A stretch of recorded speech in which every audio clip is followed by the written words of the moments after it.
Hello and welcome.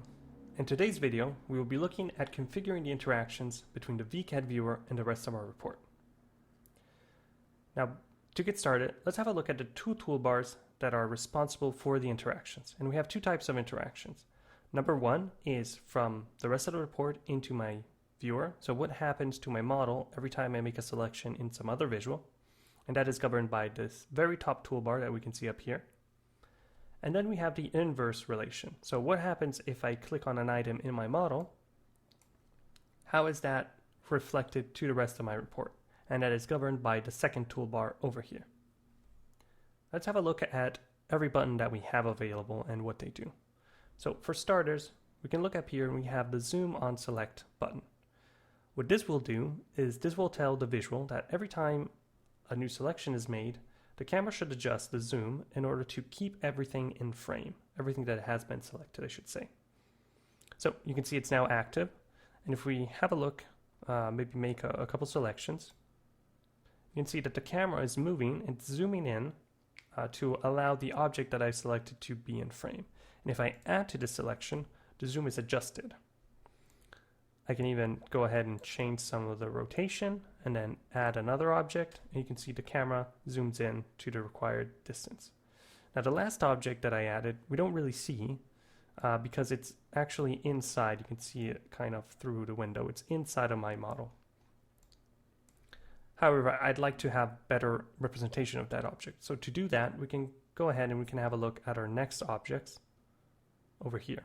Hide not selected will allow us to hide everything that is not selected, as the name implies. So now I can see all the objects in my selection.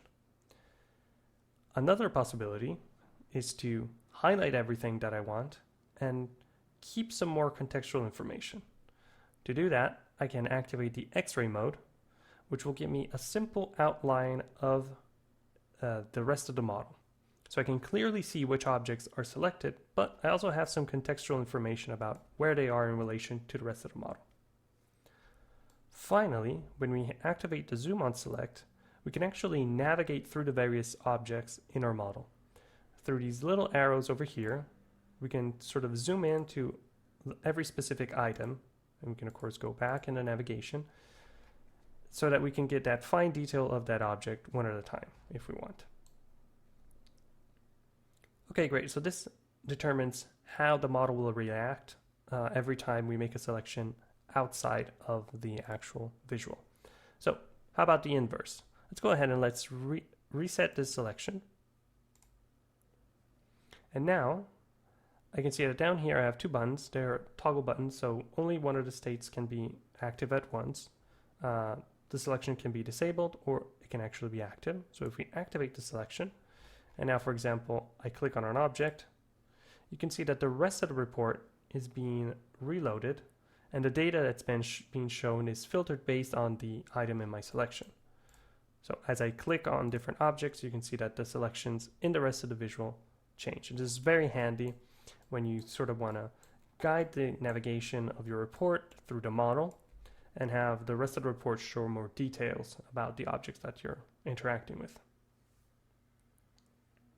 Okay, so we've set up sort of all the behaviors we want. However, we don't want to have to do this every time we open up the report. So what we can do is we can set some defaults. To do so, we simply select a custom visual, go over to the formatting options. Let's make this a little bigger so we can read. And down here, you can see we have two panels. One is called PBI data to viewer, which corresponds to the first toolbar.